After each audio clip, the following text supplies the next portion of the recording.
Hey guys, how you doing? It's Nick, and today I'm going to show you one of my talents, something I learned to do a little while ago, but that is to solve a Rubik's Cube. I haven't really done it in a while, so it might not be the fastest, so bear with me and I'll try to make it as entertaining as possible. So let's get started.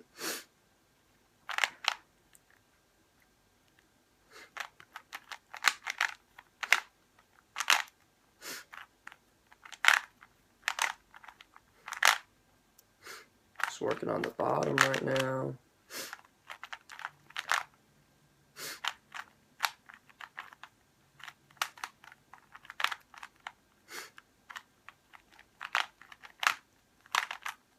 The bottom is complete.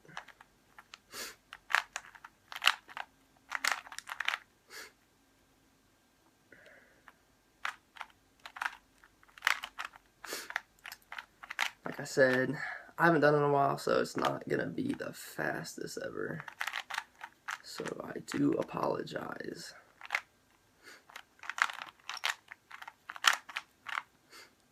But the bottom two layers are complete. Got a good break there, so that is always good. And there you have it. That is the Rubik's Cube. Hope you guys enjoyed it, and have a great day.